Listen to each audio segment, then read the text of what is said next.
going on? Peter Michaels. Another day in the neighborhood with Patrick Bateman. Yes, that is I, and you is you.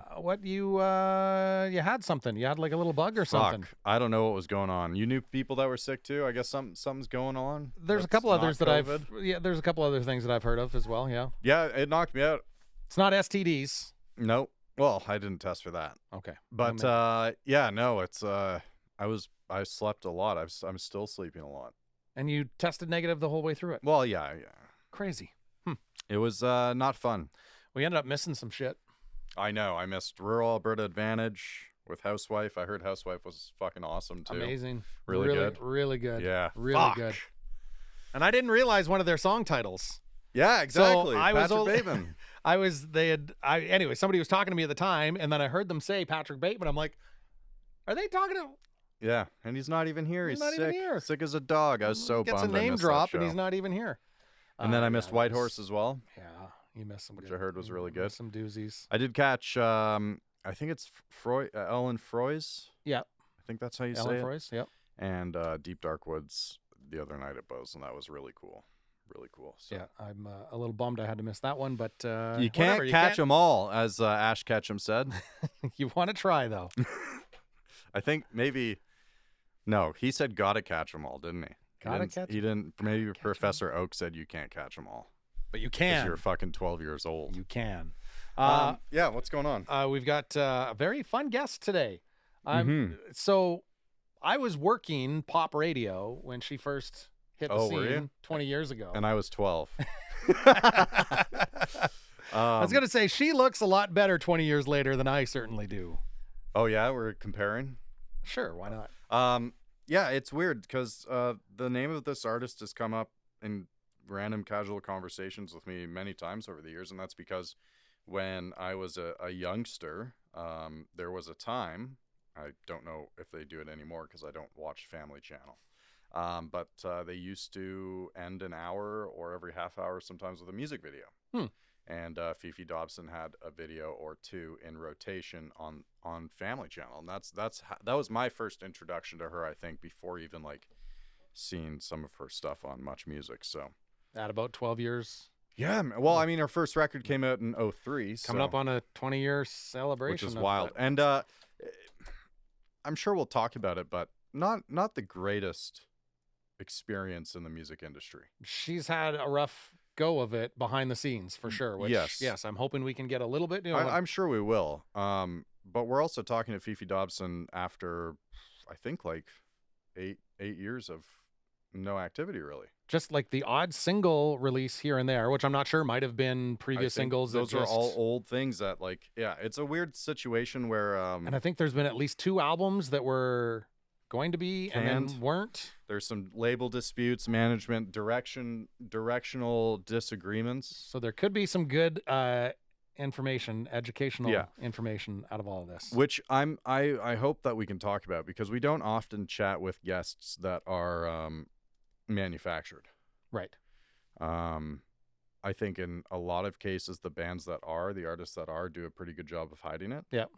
But and we've met and experienced, and we know a bit more about the industry than the average person, I think. But I think Fefe Dobson is a pretty amazing example of someone who they were attempting to guide in certain directions, and she threw up a couple middle fingers a few times. Got a hold of it at an early age where they probably thought they could manipulate and borderline racist behavior as well, which is very sad. But anyways, we have our guest in the lobby, and we are also joined by Sawback Brewing Company. Hello. Go Services Inc. Yes. Bose Bar and Stage. Broadcasting here in the beautiful, amazing Communal Creative Studios. Comfy new stools, as a matter of fact. This is going to be a real chill interview, I think, because I'm feeling new stools. We got stools. I got interesting footrests. I mean, it's not bad. Got the old FD. Fire department. Yeah. Hello. Wow. Hello. Look at this. How are you guys? Good. How are you? Fefe Dobson. I'm Patrick Bateman. This is Peter Michaels. How's it going? Good. I'm just trying to set my ears. They should be working. I don't know why they're not. What aren't you connecting to? My pods. Oh, your pods. Okay. All right. But if you guys can hear me, that's fine. Yeah, we can. I mean, as long as you can hear us, I was just going to say, do we need to shout? What can we do? No, it's perfect. I can hear you guys. You can hear me. It's fine. Okay. So we were debating while you were away doing that of which city we are going to find you in today. So where in the world is Fefe Dobson? I'm in Toronto. In Toronto. Okay. I lost. Have you been staying in Toronto a lot lately? I've been here for the last month because of shows and events, like Legacy Awards and different things I've been doing out here. So yeah, I've been out here for a minute.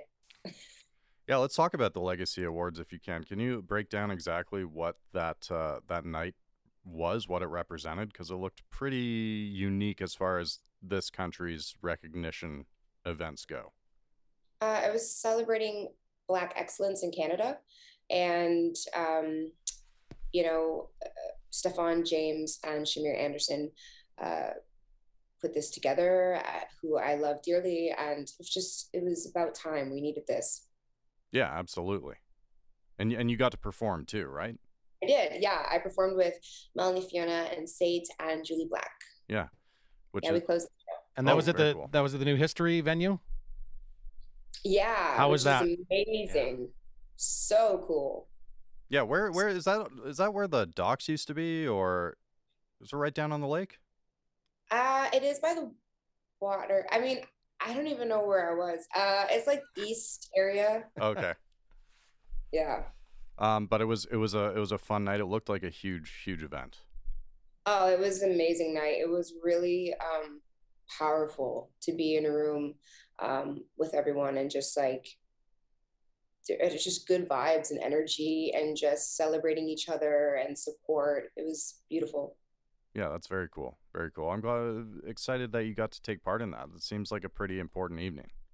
Yeah, me too. I was really happy to be a part of it. Any potential future collaborations that come out of a big night like that where everybody's together and you get talking and hey, we should. Yeah, I mean, I'm actually, well, it's basically done, but a collab with Savannah Ray, who also performed at the Legacy Awards and who I'm just a big fan of. So we're kind of combining our genres per se and making a song together. Well, it's already done. Oh. That's very exciting. And then you're also at that, was it history that Drake had that what was it, the All Canadian North Stars evening, something like that? Yeah, I was in Nashville. Oh, you weren't actually there for that? Yeah. Oh, okay. Reunion. Yeah. Interesting. But still lots to do in Toronto because you've been playing shows as Fefe Dobson, just solo, like with what appears to be a pretty sick band as well, right? Yeah, I've been doing, I did a bunch of Pride shows and then I did my own show in Toronto at what was once called the Mod Club and now it's Club Access. And then I did a show in Montreal. And yeah, I have an awesome band. I try to do all females at this point. We didn't have a female drummer for my Toronto show or my Montreal show. His name is Isaiah Gibbons. He's a great drummer. He plays for like Tyler Shaw and stuff. So, but yeah, I love having, if I can, have an all-girl band. Yeah, our one of our producers here in Red Deer, Ryan Kuly, plays in a band called One Bad Son, and I believe Tara McLeod actually has played some shows with them as well. I love Tara. She's so crazy good. It's wild. Yeah, have you gotten to see her perform yet? I have not yet. I was hoping to with that One Bad Son show, but just to think of the Nice Horse, from Nice Horse to Kitty to Playing for You, like she can do it all, it seems. Oh, she's amazing. Like I would say, like between her and Orianthi are like my two favorite female guitar players. They're just killer. And you've worked with Orianthi before? Yeah, she did the guitar solo for Can't Breathe. Right. Which was how long ago now? That came out in 2010, but it was really cool. I mean, Bob Bezrin, who produced The Wall, and Alice Cooper, and a bunch of other amazing legacy artists. So having him in the studio was amazing, and then bringing her on board was just like another, it's like icing on the cake. Yeah, it's pretty wild to see some of the collab. I was telling Peter Michaels about it just before you hopped on, but your name, I was born in 1991, so your name was on my radar as a very young preteen, essentially. I think maybe my first experience was probably seeing a music video of yours on like actually Family Channel. growing up in Ontario back in the early 2000s. And your name has constantly come up in casual conversations with friends over the years because, you know, you were on at some point on all of our similar age groups MP3 players or iPods at some point or another. Yeah. And then, you know, just coincidentally, you kind of start really reappearing in the last year. How is this return, if you want to call it that, felt over the last year? Well, for me, I feel like that's like my thing, you know, like I disappear for a while and then I'm like coming back from the dead, like, you know, like in a movie, like the hand coming through the dirt, like, you know, it's like, that's just what I do. I don't do it on purpose, but it just happens that way.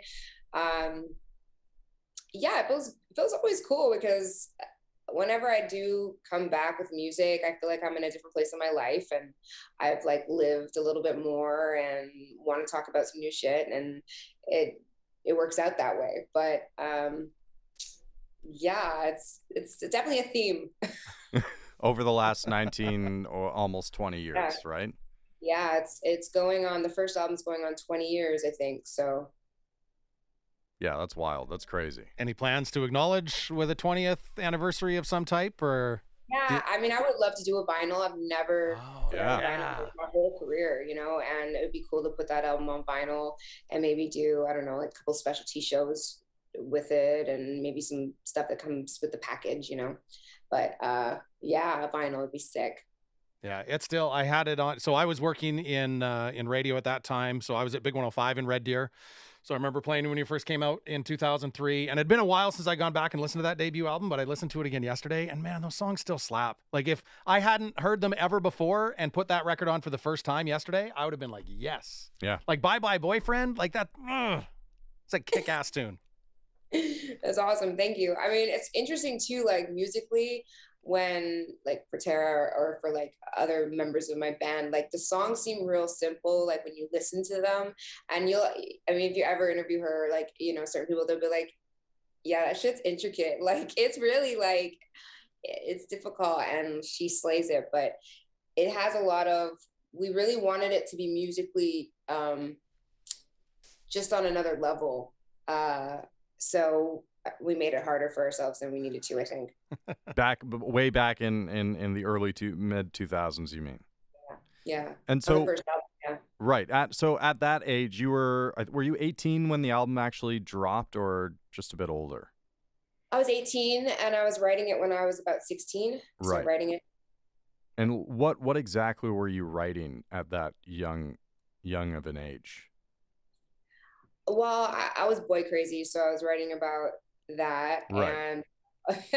And also I grew up in a really messed up environment, so I was writing about trying to break out of that. Mm-hmm. And just like, you know, the songs are pretty self-explanatory, like Unforgiven's about my father not being around as a young teen or as a child. And then you have Revolution songs about breaking through chains of my family. And then Kiss Me Fool was about you know, who should I be to make you love me, and just like begging for this like acceptance as a young kid. Mm-hmm. So it all kind of touched on all those aspects. And you have no problem looking back on the content that you wrote all those years ago? No, I haven't done a deep dive in a minute, but but like I know if I do, it'll be with a couple glasses of wine and I'll be like all emo and in my feelings. Yeah, that sounds like a good night, actually. Could go either way.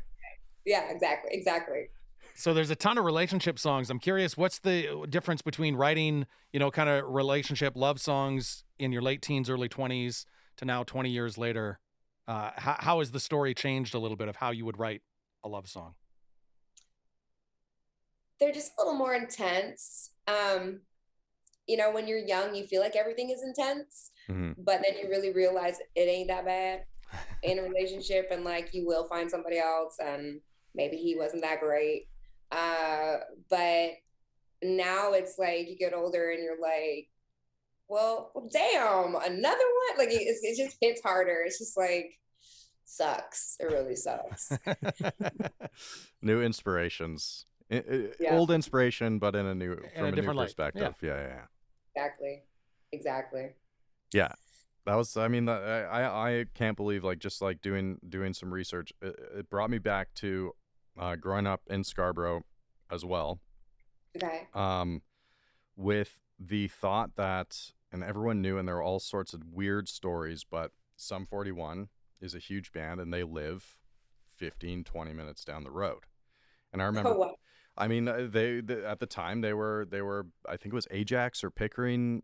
Maybe Ajax was like kind of their home base. Ajax was the And people had all sorts of stories, like just on the playground, like, oh yeah, they live on this big property and they do dirt biking and stuff like that. And there are these, we were in grade 6 or 7, maybe even 5 when these rumors were going about.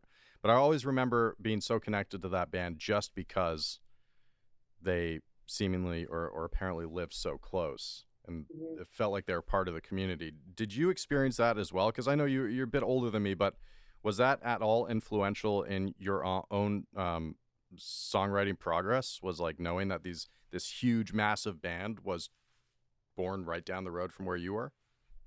I loved Sum 41 for sure. I think I was wearing ties around my waist, like actual ties around my waist as a belt because of them. When I first started, like, this is so cool. Yeah, I mean, it always is crazy when you start to meet people you look up to, or you start to see them around. Especially when you're young, it's definitely influential. And like Nelly was a big one. Yeah. Because we were in the same management, so like Nelly would be around and be like, oh my gosh, it's Nelly Furtado. Yeah. Now when I see her, I'm like, hey, Nelly. Like, it's like, so it is cool. I'm still in awe of her, but it's just it is definitely inspiring when you start to feel the energy of these artists around you and people you look up to or that inspire you. I loved the camaraderie of it. You had posted a bunch of pictures of you with Shania and Avril. What event was that at? The first one was at Gaga, and then we went to Shania Twain's performance at something Boots and Hearts. Yes. Yeah. Boots and Okay. Hearts. I love the posters, or the pictures that you posted were amazing. And then, Shania's on there saying, oh, I love you. It was so great to see you. And Avril's there. It's so great to see you. I like just to see that camaraderie is pretty special. Yeah, it's amazing that like we can come together and like, all being Canadian too is pretty awesome, and we've been all doing it for quite some time. So it's nice to see each other and like, hug each other's necks and stuff like that. It's cool. So there's one picture of you, Avril, and Drake together, and somebody had captioned, new Canadian all-star band. What do we call them? So if that was going to be a legit band, what would you call yourselves? You know what? That's probably a really good caption for your podcast. Yeah. Just like let people go. Name this band. Yeah, name this band. I can't come up with one right now. I need some tequila to think of. And what would Drake do in the band? I think that's maybe an even more important question, because I have no idea. I don't know what the extent of his actual instrumental knowledge is. I want to find out. Does he play a lot of acoustic guitar? That'd be amazing, though. It'd be amazing. Drake is a secret campfire crooner. Yes, 3-piece band right there. Yeah, absolutely. Yeah, no. So okay, so Pete and I were talking about it, but like you've had it's been almost 20 years in the industry. It's not always been pleasant. Right. There is a ton of you've spoken about it a lot, whether it was management, label disputes, disagreements on direction. I mean, I would, based on what I've read, like straight up just suppressing your identity to a large degree for what seems like years, right? Yeah, for sure. Go ahead, yeah. Like here it comes. I guess I don't necessarily want to dwell on the past, but going back to the Legacy Awards, a night all about honoring and recognizing Black art and culture in Canada. Like, do you ever think about what a night like that would have meant to you in 2003, when the concept of being Black yourself wasn't necessarily like it wasn't a part of the deal? Does that make sense? Yeah, no, I think it would have definitely helped me a lot, I think, for sure. I mean, I believe everything happens for a reason for me personally. And so I had to go through what I had to go through. I was fortunate to have, honestly, amazing management Okay. behind Okay. it. My manager, Chris Smith, uh, he was the first Black man in my life that was there and never let me down, you know? So again, not having my father. So I was supported from that side. And he fought the good fight against any naysayers of, why are you putting your time into this? This is never going to work.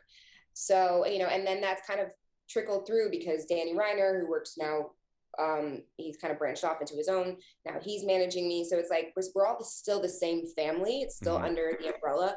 And it's just, I'm fortunate that way. I've had amazing management, I will tell you. And I think a really good manager, which I have learned over the years, doesn't just manage your career, but manages your heart. And that is very important as an artist.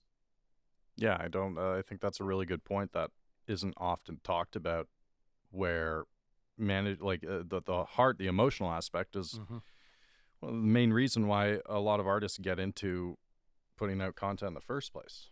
It's not necessarily to be part of the machine or play the numbers game. So yeah, that's an important point. For sure. Over the course of the pandemic, you were also involved in like so many amazing, playing the Pride festivals and everything this summer. You did the Artist Can that you and Tyler Shaw put together during the pandemic. Yes. What is it that drives you to want to give back and help build that community? Well, I had been a part of Waving Flag many years ago. Came on his song, and it was such an amazing experience when we were all put together in one room. And that was also with Bob Ezrin and Togs, and we were a part of this amazing thing. And Drake was a part of it, and Bieber, and Tom Cochran, and so many others. I felt like when we were in the middle of the pandemic, we needed something like that. And I remember watching Waving Flag again and being like, where is this? Like, why don't we have this right now? Why hasn't someone done this? So I feel like manifestation is like such a huge thing in my life. It's been a continuous thing in my life. And then I got a call from Danny, and he was just like, we want to put together this thing. And it's very like, it was so brand new. It was just an idea. And Tyler, and so we were like, let's do it. Like, what's stopping us? We have relationships. And so we called Dan Cantor, who's was Bieber's MD, was also my first guitar player ever. And then, we got John Levine, who's Canadian, who's produced for Celine Dion and so many people. So we just were like, let's do this. And then we just started calling. That was it. And you didn't get many no's. Yeah, it's a weird thing to say no to. Yeah, exactly. Yeah, like, it's like, yeah, it'd be weird. I would remember that forever. And is this something that can continue on again? Like, what happens with because proceeds from the sales of the single went toward COVID-19? So that's Red all, Cross. and Red Cross. So that's all still in place? And yes. Anytime it's streamed, it goes to Canadian Red Cross. Very cool. You've been busy. Yeah. You've been very busy, and not only busy. Like, I guess one of the main questions I have for you tonight, Fefe, is you put out "Fucking in Love" in February. That was your first commercial release in like 8 years, I think, right? But but not a new song, quite an old song. Right. Which it seems like you may have amassed a collection of content that some of it never saw the light of day, or you put out independently over the years. I have so much music. So much music. Do you have new do you have music that have you been writing since the pandemic? Yeah, in the middle of it was kind of when we started the album, and I was doing a ton of Zoom sessions. And so the new single's coming out October 21st, and that actually was written in the middle of the pandemic. So okay. Fucking in Love was like the only song that was an old one that we were going to release at the moment. So. Right. Okay, so new single this month, and then new album. Which has that been announced? I I don't think so. I mean, I was told today that by someone else that was interviewing me that it's supposed to come out like February-ish. So I'm like, okay, cool. What can we expect from an all new album from Fefe Dobson? And is there any chance last minute you're like, nope, forget it, this isn't gonna happen? No, I won't do that this time, I promise. Okay, good. Yeah, I mean, I'd probably say, because I was going through a really crazy transition period during the whole pandemic, COVID, and my husband and I were potentially going through a divorce. And so I was in a place where I was on my own in the middle of this crazy time. And so it kind of expresses that, and like, just, reevaluating and kind of like finding yourself in your heart, of course. I was talking about my heart. And so, yeah, it's definitely probably an emotional record, but still a lot of strength, the core. And like, as far as the sound goes, what kind of record are we getting? I mean, genre for us. I know, genre. So funny. Like pop rock, it's okay. like it's my roots, Yeah. I would say that out of this album is probably the closest to all my albums combined. Like it has a bit of Sunday Love in there. It has the first album. I mean, like, it's just, I'm trying to combine all my kind of like, I don't know, I don't want to say identities, because then people are like, what does that mean? Yeah. But like, just like all the elements of myself into one. Very cool. And then so with this, I guess it's a couple years old now, but this amazing resurgence of pop punk, did that inspire you at all in the creative process, knowing that like, oh yeah, holy shit, like people are putting out new pop punk songs every goddamn week? Travis Barker is on 3 new songs this week and next week and the week after. Yeah, I mean, honestly, it just made me feel like, hell yeah. I mean, it went through a weird time, and it was like, where did it sit? And no one could figure it out, of where, on radio, it was like not around, So I'm like, about time. Like, we need it. We need to be able to sing the top of our lungs and like, just like spit shit out and like be melodic about it. And like, cause we've been through a lot in the last few years. So I feel like it's very important to have music that kind of reflects that. Very cool. Where did you record this record? Did you do most of the work down in Nashville? Nashville and Toronto. Okay. And LA. I mean, it's it's those 3 places. Is that those are your 3 homes at the moment? Yeah, I mean, Nashville, I have a place in Nashville. I'm currently in a condo here in Toronto that I'm kind of like off and on renting for the month and a bit. And then LA is always a beautiful mess for me. So I'm always...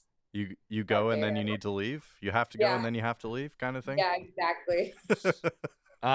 Nashville's a bucket list city for me. I've never been to. Give me, what are the highlights? What do you love the most about it? You've been there for a long time now, right? Yeah, I mean, it's grown so much, but it's a party city. I mean, get ready, drink a lot of water before you get there. It's just fun, the food is amazing. It's so good. I would say though that some of my favorite spots are like Printer's Alley and different cool spots. Okay. Fun. Well, let's get into the food a little bit. What are your summer, like, that's one of the top reasons I want to go there is the food, of course. Yeah. Virago is amazing. It's like it has sushi. Cane Prime, that's more of a steakhouse. Oh, but my favorite place to go like 100% is Jeff Ruby's. We go there all the time. I know I should be telling everybody all this because they're gonna be like but yeah, I have a lot of cool spots that I love. Yeah, Nashville, and you've been there for what, 10 years? Like how long has it been? Since like 2003, back and forth. Oh wow. Shit, why was Nashville a place to pick back in 2003? You were Nashville before Nashville was cool. Oh shoot, no, my bad, 2013. Oh, 2013. Still though. Well, even still, yeah, it's like when you said 2003, I was like, yeah. And then I was like, oh wait, no, that's when I was like 17. No, 2013. And I went there because I was living in LA and I was just, I needed a space from Los Angeles, and I think Los Angeles needed space from me. So we just got a truck and we just moved. We just decided. And Nashville's where it was. That's very, very cool. So how many shows do you get to go and check out when you, anywhere you happen to be? The reason I bring it up is I was listening to a baseball broadcast last night, and one of the players was actually in the broadcast booth watching the game from there, and he's like, I haven't had this vantage point of a baseball game in decades, because he's always playing it. So, and I'm like, you do, like, as an artist, how often can you go out and just enjoy a show, just fan it? Well, in Nashville, it's a blast because like people just really, really love music. I mean, here too, but the last show I saw in Nashville was Motley Crue and Def Leppard, Joan Jett. That was crazy, so good. And then here, Gaga. Right.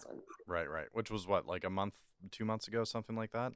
Yeah. And can you just rock out at those shows? Like, not look at how they're doing lights or how this is done, or can you just rock out? I can for like the Motley Crue stuff, you're just like, you're just having a blast. But like definitely the poppier stuff, like I'm always am very curious. And from someone like Gaga, who is such an amazing performer, just seeing how she works certain things and lighting and all that stuff like that. Yeah, I mean, I've never seen Lady Gaga before, but based on what I have seen, I can only assume that her shows are some of the more technically advanced across almost any other concert going right now. You trying to say Motley Crue isn't technical? I mean, no, I get it. That's so crazy. Their set design actually was banging. Like, I was so surprised by Motley Crue's set design, but I was kind of bummed that the drums kit, didn't like fly. And well, that's especially because they went out on that final tour, and Tommy had that little roller coaster, which was great in the arenas, but imagine in the stadiums, he could have done a roller coaster going all the way around the thing. Yeah, that would have been awesome. So you got to see the roller coaster when you traveled all the way to Los Angeles, California to see the final Motley Crue show? The roller coaster actually broke that night at the very last show. That got edited out of their DVD. But I think they might have seen it got stuck up at the top, and Tommy actually had to climb down it. And you got to see that. And we got to see that, yeah. Wow. That's epic. They should have kept that in. They should have kept that in. It was great. Yeah, 100%. 100%. So new records coming out in, we're told, a matter of months. That's very exciting. What else are you looking forward to, either for the rest of 22 or even further into 2023? Performing, connecting, reconnecting, and just like, honestly, live shows. I love to perform more than anything. The writing aspect's always great because you get things out of you, and then you sing them, and then you're like, that's kind of stressful because you want to make sure it comes out right. Mm-hmm. But then live, you're like balls to the wall. Like, you just get to like release everything, and that's probably my fave. So, and you plan on performing lots next year or what? Oh yeah, for sure. Do you have dates lined up already?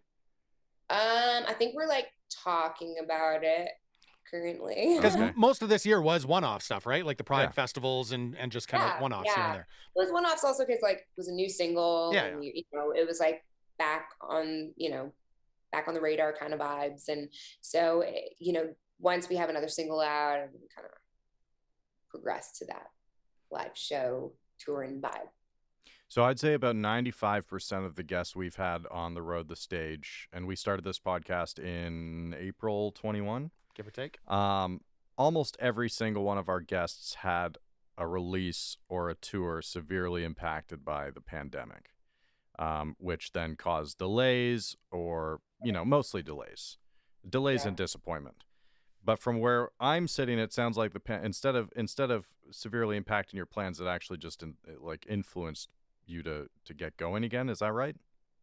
Yeah, in a way, but it's also just like that's kind of like where I feel like comfortable, and I love being on stage. So it's like whatever I got to do to figure out how to do that and connect that way. Yeah. But I do know that's still an issue. You know, Sense Gold just canceled her dates, and it is difficult. You know, everyone, once COVID kind of lifted, or that whole process, everyone was booking, you know, booking. So there's like less space, and it's hard to get in there, you know, and venues and whatnot. And also it's just like ticket sales and different things of like, you know, what do you want to spend money on, and how do we make it fair? And that's important. Yeah, it's tough. It's tough. We noticed that, and we talked about it before shows even started again. And I think we've noticed it quite a bit, though, is that the ticket sales is a huge thing where, like, and aside from how people's wallets are feeling these days, there are like triple, quadruple the number of shows in any month compared to It's 2, insane. 3 years ago. Right. And it's great that so many artists and bands are eager to hit the road again, because that's how they make their money. Right. And get their Well, creative we even output have a out. stretch here I think it's at the end of November in Red Deer, where it's back to back to back nights. We have the Sheepdogs, then the Headstones, then Matt Good, 3 nights in a row. Yeah. Wow. And Same not venue? everyone. Yeah. Same venue. Yep. Wow. Yeah. But not everyone can make it to But- all 3 shows, right? So Yeah. yeah, it's patience is pretty important these days, if you can afford it, I think. For sure. Where are you guys, like, where are y'all? We're in Red Deer, Alberta. Oh, right here. Yeah. Okay. You've been here a few times. Yeah. But I was like, man, Sheepdogs, I would love to see Sheepdogs live. They're amazing. Yeah, it's going to be a sick show too, because we have shows at it's called Bose, which I don't believe Don't think you've been played to Bose. before, but what's the cap there? About 400. 400. So yeah, it's gonna be a really nice, when we have cool shows there, we have some cool fucking shows. It's a good time. Nice sweaty club. Very Oh, yeah. much. Yeah. Yeah. Yeah. Maybe someday Fefe Dobson will be on stage at Bose. We'll have to see what happens if you find yourself in Red Deer for this Red upcoming Deer. cycle. Yeah. Because I think it's been a few years. I think I saw that you had a show at the International Beer House. So I think that was 2014 or something. Do you remember that? Yeah. No, I was trying to think of that. 2014. I think it was 2014. Does that make sense? That add up to you, Fefe? I am Maybe. so bad. My memory is like, meh. It's like I don't Well, and remember. Red Deer and Los Angeles are pretty much the same thing. Like Yeah. it would be really hard to tell the two apart. So Yeah, I'm like, Where what city do you want to leave faster? LA or Red Deer? That's the question. Okay, so let's tie it back in. We had a guest on the podcast 2 or 3 months ago, Denz McFarlane from the OBGMs, okay. and he had just filmed I think a few months prior the Onyx experience with you and Sate, right? Yes. Another example of an attempt to platform Black excellence in culture in Canada specifically, and directly tied to right now. What was the Onyx experience like from your end? It looked fun. It looked like a lot of fun. Yeah, it was again a time where we could celebrate each other, and whenever that's possible, we should, and I think it's always possible, but it was a way for myself to perform and to kind of, I think I did like 3 songs from different time periods, like Take Me Away and a couple other ones, and yeah, just to kind of show where I've been and show what I stand for. And I just thought it was really beautifully done as well. And the art behind us was, you know, everybody on there just did a beautiful job. Yeah, and 3 acts that have made significant impact, in my opinion anyways. I know that State record from last year is pretty cool. The OBGMs are fairly new in their impact, but yeah, I thought it was a cool Is it program. important for you, or maybe you didn't have a role model that looked exactly like you growing up to be that person? Do you carry that at all? Yeah, I mean, when I started, I really didn't know what I was doing, or I was just kind of being myself, and whatever that meant. It meant, I guess, when I was young, you know, like I wore Dickies and Converse, and that's just what felt right for me, and my leather jacket, and and I just always kind of continued that. But it always is so amazing and beautiful when someone comes up to me and does say that I help them feel comfortable in a space. That means a lot to me, of course. Yeah, it's pretty incredible. I searched you up on Reddit, and there are a number of like very passionate fan theories on your career over the years that I found incredible, because as someone who, you know, your name again has come up casually in conversations with friends who grew up around the same time listening to the same things, but to see the passion that some of these anonymous strangers on the internet have about your career and how much your music and your content impacted them in their own growth, that's got to feel pretty amazing. Not everyone can say that they have that. Yeah, it's unbelievable. You know, you can't imagine until it happens, and then you're like, wow. Yeah, it's pretty wild. Those must be nice conversations. Do you know how to react to them appropriately? Are you comfortable in those situations? I mean, I'm still kind of like, I'm just like, you know, I'm still navigating my own life. So, you know, I try to listen, and listening is very important to me. Hearing other stories and just trying to let other people know like that they're not alone. Mm-hmm. You know, and that's very important. Very cool. Very cool. Love it. Well, we look forward to October 21st for a new single and a new album. What's the single called? Recharge My Heart. Oh, back to the heart. Yes, always the heart on my sleeve. And when did you record this song? These songs? This was written 2019, 2020. Okay. But it was recorded like a month ago. Okay. So it's fresh. It's fresh, and you're feeling good about it. I am. I'm feeling very good about it. Are you more excited about this than anything else that you've put out in your career so far? I mean, I'm excited all the time. Fair enough. I'm like Fefe excited Dobson over here. Like, not everyone could be Fefe Dobson, I guess, is the moral of the story. Aw. Well, it's Halloween. It's almost Halloween, so yeah, that's true. That's true. Get a red plaid shirt and go for it. There you go. Anything from you, Pete? No, thank you very much for taking the time. Pleasure to chat with you after all these years. No problem. Yeah, no problem. enjoy your. Are you getting out of Canada before the cold comes, or what?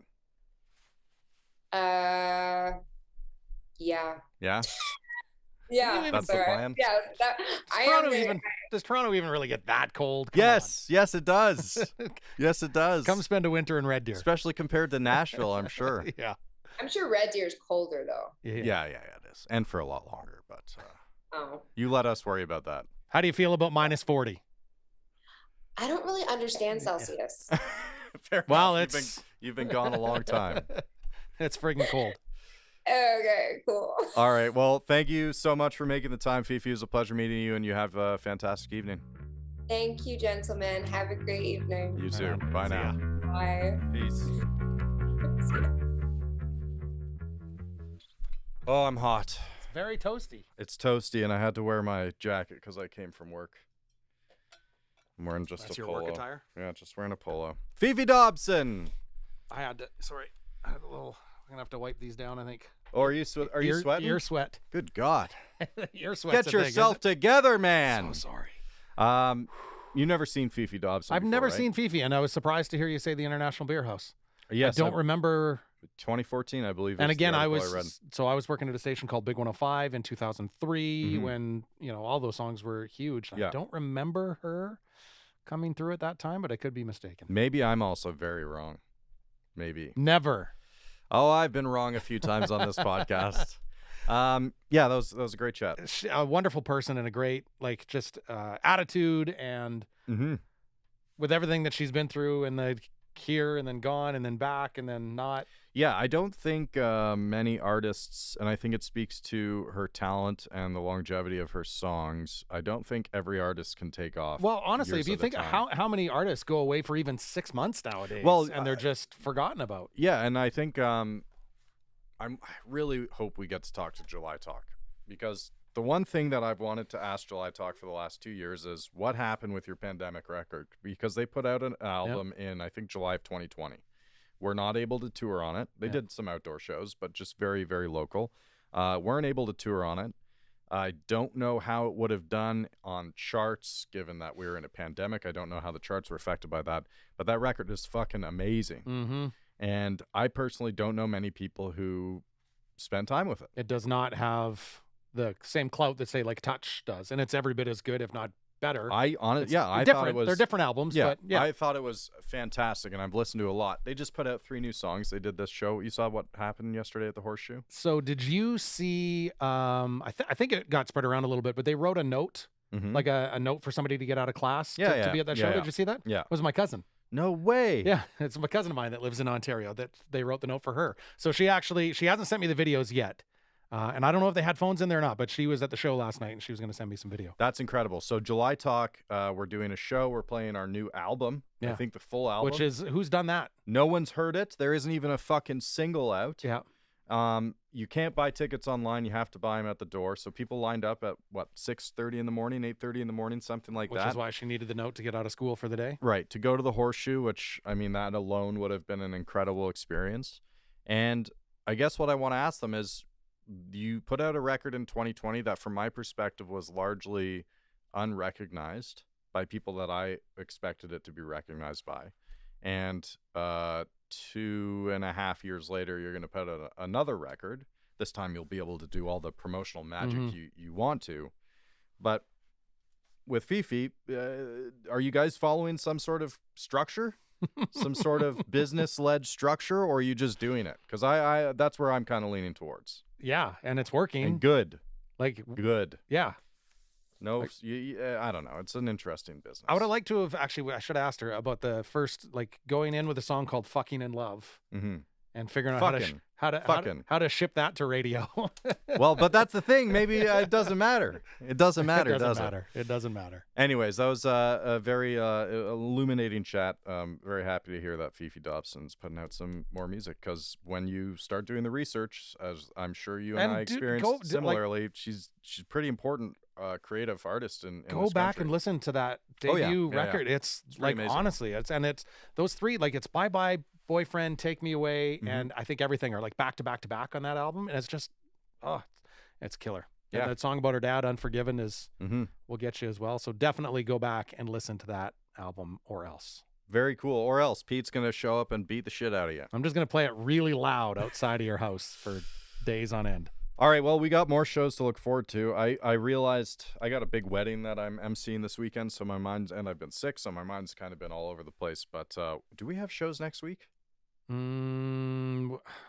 This week has been so busy. Yeah, I know. I've been focused on this week as well. Mariel Buckley. Oh, fuck, that's next week. I think that's got to be pretty close. Holy I don't know what day it is today, but anyways, it's crazy times over here. That one's coming up. Yeah, it's busy. All right, well, thanks for hanging out, Pete. Always nice to have you on the show. Thanks for inviting me. I was glad to answer your on behalf of July Talk. Do me a favor, subscribe to the YouTube channel. Better yet, if you already subscribe, send the link of the Communal Creative Studios YouTube channel to someone you know, because we are so close to 500 subs. It's stupid. So right there. And like, hit comment on those things too, because that helps with comment. Shit. Do you remember when people would just comment first? What happened to that? Come on. Let's see some firsts on the video episodes of The Road the Stage on the Communal Creative Studios YouTube channel. How about that? Big thanks to Sawback Brewing Company and Go Services Inc., Bo's Bar and Stage. And producer Ryley. We'll leave. We'll thank Ryan too, I guess. Riley's just a one-man show there today. Look, and he's on his phone doing things. He's a mensch. He's working cameras. He's working audio stuff. Amazing. Beautiful man. It's crazy. And he'll probably be here next week again to do it with us on Wednesday.